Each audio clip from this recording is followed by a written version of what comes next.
तो आजकल ना ये सीरियल्स और मूवी देख के लोग ये समझने लगे हैं कि नारद मुनि कोई सामान्य इंसान है, कोई मजाकिया इंसान है, बस नारायण नारायण करते रहते हैं और बेकार में घूमते रहते हैं। अब शास्त्र से सत्य सुनो। ज्ञान में श्रेष्ठ जिन्होंने सारे वेद, पुराण और महाभारत लिखे, उन वेद व्यास जिन्होंने इतनी सुंदर रामायण लिखी, वे वाल्मीकि, और जिनकी भक्ति की गाथा अनंत समय तक अमर हो गई, वो भक्त प्रहलाद और ध्रुव। इन सब के गुरु है नारद मुनि। और तो और नारद मुनि कोई और नहीं परंतु साक्षात भगवान के मुख्य 24 अवतारों में से एक। The dog went up to the table and pick up one biscuit from the plate. So Rahul looked at me and he started smiling. So I was thinking that why he is smiling, and I waited with my cup of tea thinking that Rahul will push the calling bell and ask someone to change the plate. I was waited for 5 minutes. After some time, I have seen that Mr. Joshi, Gogoi all started taking biscuits from the same plate and started eating. So I was not a frequent visitor, but then I realized that this must be a normal for everybody. This happens in all the meetings.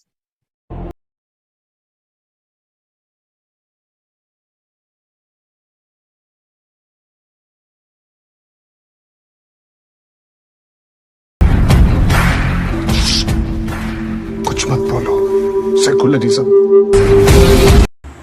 जय श्री राम, हर हर Mahadev. Kathua case के समय प्रियंका वाड्रा और राहुल गांधी ने candle march निकाला था। दासना मंदिर के समय भी ये चीख कर विधवा विलाप करते नजर आए थे, लेकिन आज मस्जिद में हुए एक बच्ची के साथ दुष्कर्म पर ये दोनों चुप हैं। वो चमचे कहते हैं हम हिंदू मुस्लिम करते हैं। जय श्री राम, हर हर महादेव। जब बात कठुआ की आती है तो तमाम जनता आवाज उठाती है। दासना में कुछ होता है तो पूरा समाज शर्मसार हो रोता है, मगर जब नाम मस्जिद का आता है और एक मौलवी बलात्कारी कहलाता है तो हर कोई मानो गायब सा हो जाता है और उस मासूम के लिए कोई एकमात्र आवाज तक नहीं उठाता है। और यही तो शायद चाचा नेहरू वाला सेक्युलरिज्म सिखलाता है। साथी के लिए मार भी दूंगा और मर भी जाऊंगा। ना मरने से डरता, ना मारने से डरता, दोनों से नहीं डरता। और भाई ड्रामेबाजी करने को कोई कुछ ही कर ले। नरेंद्र मोदी से कौन लड़ेगा? लड़ेंगे जो ठोक के जवाब देना जाने साले को, मोदी को मोदी के ठोक के। वो गुजरात समझ रहा 4% मुसलमान है गुजरात में, यहाँ 42% मुसलमान है, यहाँ गुजरात बना देगा, साले की बोटी काट देंगे छुट्टी छुट्टी। और आओ, मुसलमान का वोट 42% है, 42% वोट सहारनपुर में, और एक MP नहीं जीता, एक MLA नहीं जीता। 42% में 2% ठाकुर है, एक MP, एक मंत्री, एक MLA, एक MLC, 4।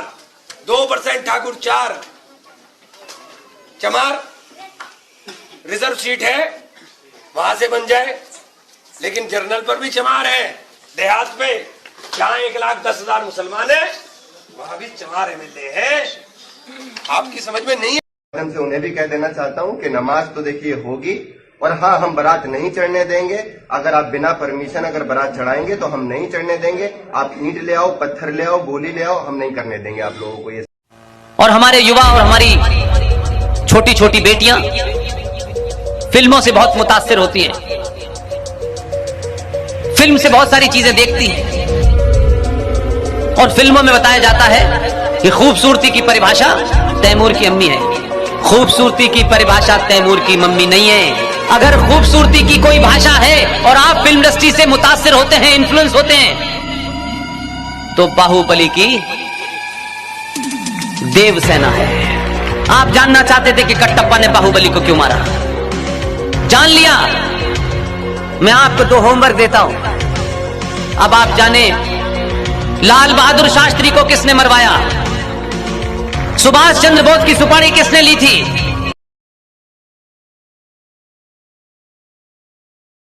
संसार में कुछ आत्माएं समाज की दिशा परिवर्तन के लिए आती हैं, परंतु एक महान आत्मा ऐसी आई जिसने मानवता को उत्थान और कल्याण का मार्ग दिखाया, सत्य समझाया।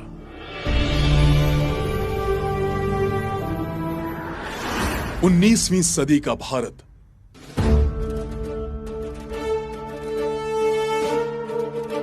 अनिश्चितता और अंधविश्वास के दौर से गुजर रहा था। ये समय था उथल पुथल और निराशा से भरा हुआ। हमारी गौरवशाली भूमि और इसके निवासी विदेशियों और हर तरह की सामाजिक बुराइयों की गुलामी में जकड़े हुए थे। परंपरा के नाम की घुटन, संस्कारों के नाम पर दकियानूसी तर्कहीन अंधविश्वास, ये धर्म के नाम पर आडंबर स्वीकार करना मुश्किल हो गया। जो स्वयं की रक्षा नहीं कर सकता वो किसी और की रक्षा कैसे कर सकता है? मन विद्रोह करने के लिए बेकाबू हो गया और वो सत्य की खोज में निकल पड़ा। सत्य और ईश्वर से कोई भी उसका साक्षात्कार नहीं करवा पाया। अंत में मिल ही गया सच्चे गुरु स्वामी वीरजानंद जी का द्वार। कौन हो? यही तो जानने आया हूं मैं। कौन हूं मैं? सत्य को पाना चाहते हो? जी गुरुजी, मैं आज आपके सामने प्रतिज्ञा लेता हूं कि मैं आज जन्म ब्रह्मचार्य का पालन करूंगा, वैदिक धर्म और सत्य की ज्योति से समाज को जागृत करूंगा। मेरे देशवासियों को पाखंड, अर्थहीन कर्मकांडों, कुरीतियों और अंधविश्वासों से आजाद कराने के लिए मैं स्वयं को न्यौछावर कर दूंगा। रुक जाओ! इतना बड़ा अन्याय, जरा इसकी आयु तो देखिए। इससे उचित तो यह होता कि आप लोग इसके पुनर्विवाह के बारे में सोचते। रुक जाओ! ये दलित नहीं, हमसे अलग नहीं, आर्य हैं, हमारे भाई हैं। लेने दो इनको पानी। महिलाओं को भी पढ़ने और शिक्षित होने का अधिकार है। अपनी पाखंड खंडिनी पताका फहराकर निडरता से सत्य ज्ञान का प्रचार किया। स्वामी दयानंद सरस्वती ने जो अलख जगाई, उस यज्ञ की आहुति में हुंकार लगाते हुए लाखों स्वर आ जुड़े और आरंभ हो गया आर्य समाज। आओ हम सब मिलकर विश्व कल्याण के लिए एक संकल्प लें। हमारा एक ईश्वर, हमारा एक धर्म, वैदिक धर्म, हमारी एक भाषा हिंदी, हमारी एक पहचान आर्य।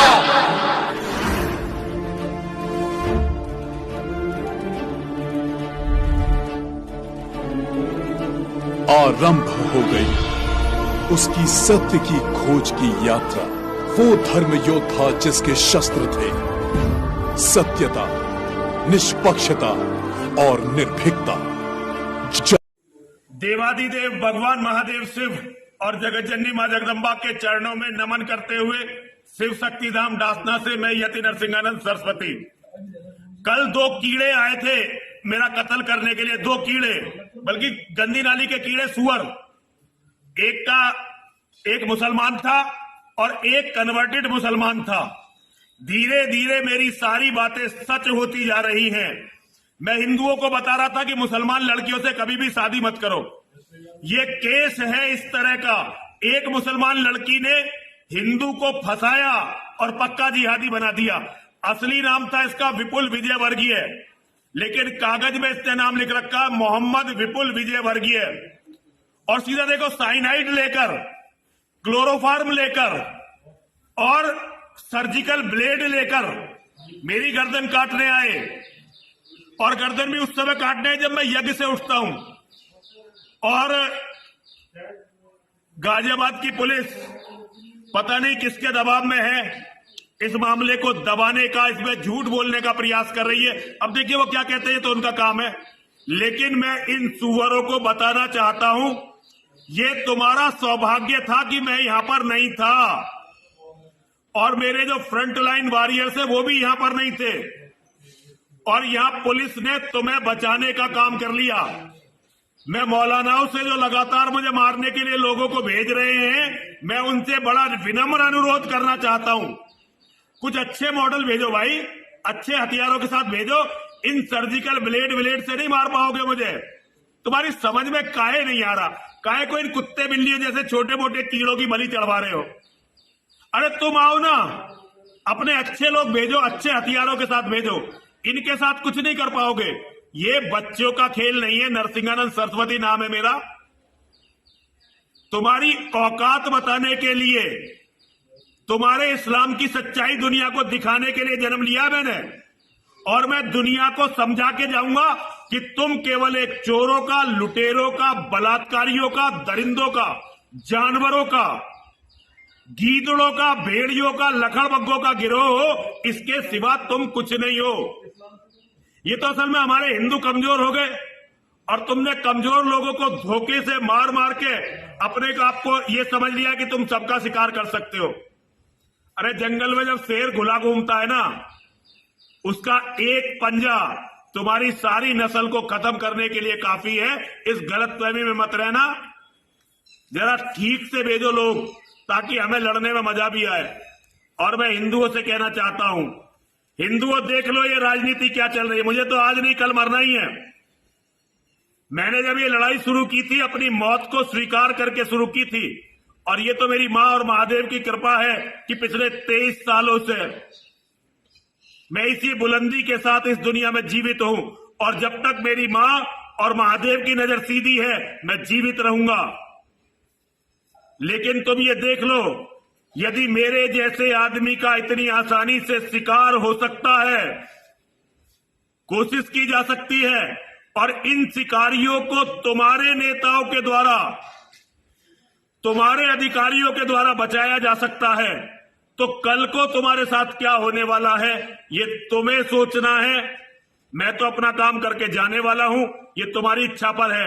हर हर महादेव, हर हर महादेव, हर हर महादेव। कश्मीर से जुड़ा ये एक ऐसा सच है जिसे कम ही लोग जानते हैं। इस इतिहास को सरकारों ने भी छिपा कर रखा। ये घटना है भारत के विभाजन के ठीक 2 महीने बाद, यानी अक्टूबर 1947 की। कश्मीर भारत के हिस्से में आया था। वहां के महाराजा थे हरि सिंह। सैकड़ों ट्रकों में सवार पाकिस्तानी सेना और कबायलियों ने कश्मीर पर हमला कर दिया। कश्मीर में डोगरा सेना के कमांडिंग ऑफिसर थे कर्नल नारायण सिंह। उनकी सेना भी तैयार थी, लेकिन मुश्किल एक ही थी कि उनकी सेना में मुसलमानों की अच्छी खासी संख्या थी। नारायण सिंह को कई लोगों ने समझाया कि पाकिस्तानी फौज से लड़ते समय डोगरा सेना के मुस्लिम अफसरों और जवानों को न भेजा जाए, लेकिन नारायण सिंह ने बात नहीं मानी। उन्होंने कहा कि मुस्लिम जवान भी कश्मीरी हैं और वो किसी भी हालत में विद्रोह नहीं कर सकते। यही भरोसा उन्हें ले डूबा।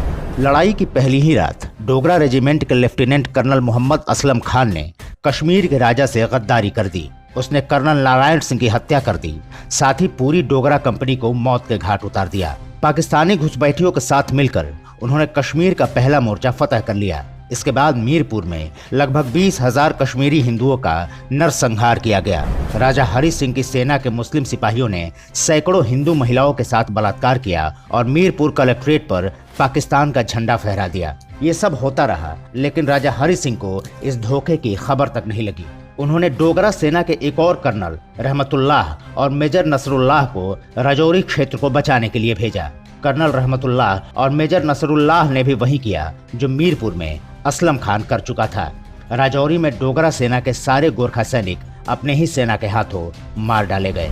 भारत और महाराजा हरि सिंह से गद्दारी और हजारों हिंदुओं की हत्या और बलात्कार के बदले में पाकिस्तान ने मोहम्मद असलम खान को फक्रे कश्मीर और हिलाले जुर्रत का तमगा दिया। कर्नल रहमतुल्लाह बाद में पाकिस्तानी सेना में ब्रिगेडियर बनकर रिटायर हुआ। इतिहास का ये वो सबक है जो आज भी याद रखने की जरूरत है, ताकि सेकुलरिज्म के नाम पर अब कोई देश के साथ गद्दारी करने की हिम्मत न कर पाए।